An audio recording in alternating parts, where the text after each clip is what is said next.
So why is it important for us to create this environment, to create an environment that is conducive for learning? Don't our students come in ready to learn? I submit to you that they do not. So how can we, as teachers in a classroom, at a college or university, create an environment that is conducive for our students to be motivated, to be inspired to learn? There are many ways. One of the ways is to be enthusiastic about the subject you're teaching. This goes for people who are teaching statistics or history or English. I love grammar, and I tell my students that I love grammar. And then I tell my students why I love grammar, because I like knowing how things go together. And I know that if something's going wrong, and I know how things go together, I can fix it. It's like a recipe. If you know how it went together, you know what it needs or doesn't need.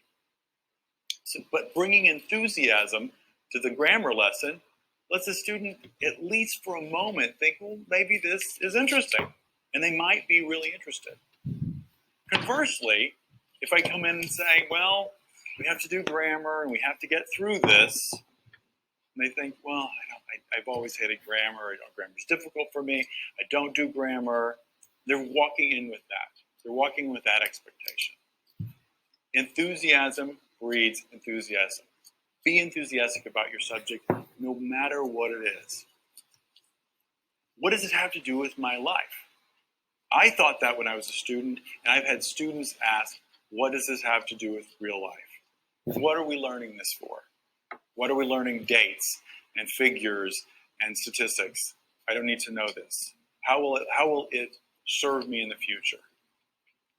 Tell them that. Tell them how it relates to real life.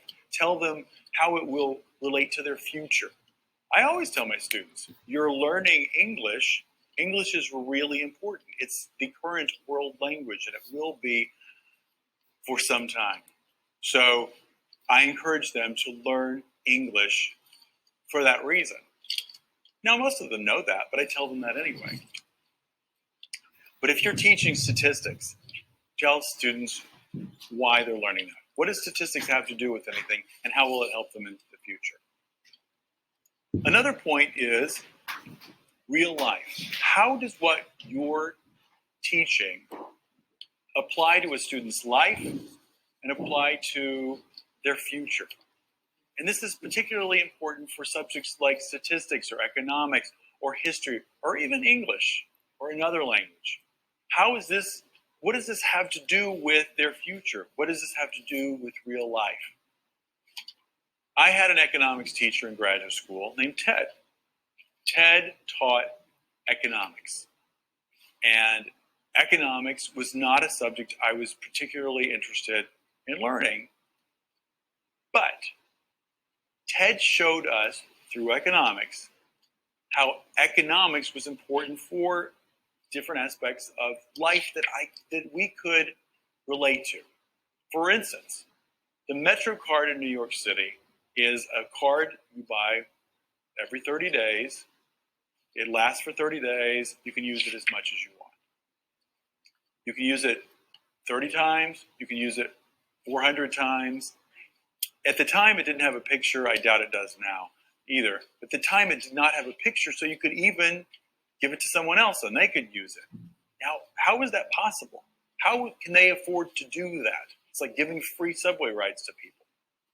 Ted told us through economics how that was possible and how that actually was beneficial for the Mass Transit Association.